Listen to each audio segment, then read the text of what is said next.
Supreme কোর্টের সাম্প্রতিক রায় অনুসরণ করে আগরতলা পুর নিগম পথকুকুর সমস্যা সমাধানে উদ্যোগী হয়েছে। বৃহস্পতিবার এক বৈঠকে শহরের প্রায় ১২০০ পথকুকুরকে ধাপে ধাপে শেল্টার হাউসে স্থানান্তরের নীতিগত সিদ্ধান্ত গৃহীত হয়েছে। সুপ্রিম কোর্টের রায়ে পথকুকুরের কামড়ে ক্রমবর্ধমান দুর্ঘটনা ও জননিরাপত্তার প্রশ্ন তুলে রাস্তায় কুকুর রাখা নিষিদ্ধ করা হয়েছে। রাজ্য ও পুর সংস্থাগুলোর ওপর আইনি দায়বদ্ধতা আরোপিত হয়েছে। আগরতলায় এই বিপুল সংখ্যক কুকুর স্থানান্তর একটি বড় চ্যালেঞ্জ, যা পরিকাঠামো, আর্থিক সহায়তা, চিকিৎসা, টিকাকরণ এবং রক্ষণাবেক্ষণের দাবি রাখে। বৈঠকে মেয়র দীপক মজুমদারের সভাপতিত্বে প্রতিটি ওয়ার্ডের সচেতনতা প্রচারের সিদ্ধান্ত নেওয়া হয়। বৈঠকে শেল্টার হাউসের অবস্থান, নির্মাণের গতি, কুকুরের চিকিৎসা ব্যবস্থা এবং স্বেচ্ছাসেবী সংস্থাগুলোর ভূমিকা নিয়ে বিস্তারিত আলোচনা হয়। সংশ্লিষ্ট মহল মনে করেন, দীর্ঘমেয়াদী পরিকল্পনা ছাড়া এটি সফল হওয়া কঠিন।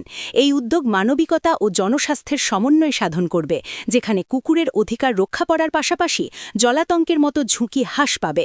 এই সিদ্ধান্ত শহরের নাগরিক জীবনকে নিরাপদ করবে, তবে নির্ধারিত সময়সীমায় বাস্তবায়নের ওপর নির্ভর করবে এর সাফল্য। ভবিষ্যতে এটি অন্যান্য শহরের জন্য উদাহরণ হতে পারে, যা প্রাণী অধিকার ও জননিরাপত্তার ভারসাম্য স্থাপন করবে।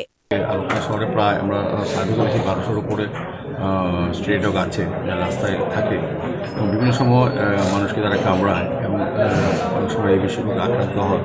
এগুলি নিয়ে বিস্তারিত আলোচনা এআরটি থেকেও এসছেন।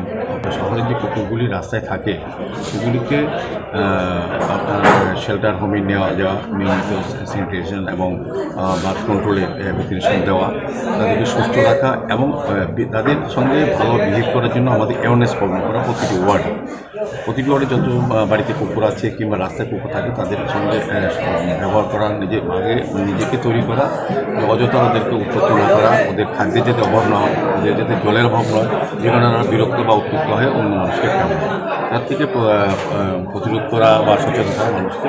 আর দ্বিতীয়ত পর্বে এই কুকুরগুলিকে নির্দিষ্ট জায়গায় নিয়ে ভ্যাকসিনেশন করা এবং তাদের বার্থ কন্ট্রোল করার মেইন উদ্দেশ্য হচ্ছে, এবং সেই উদ্দেশ্যে আজকে আলোচনা সভা হয়েছে।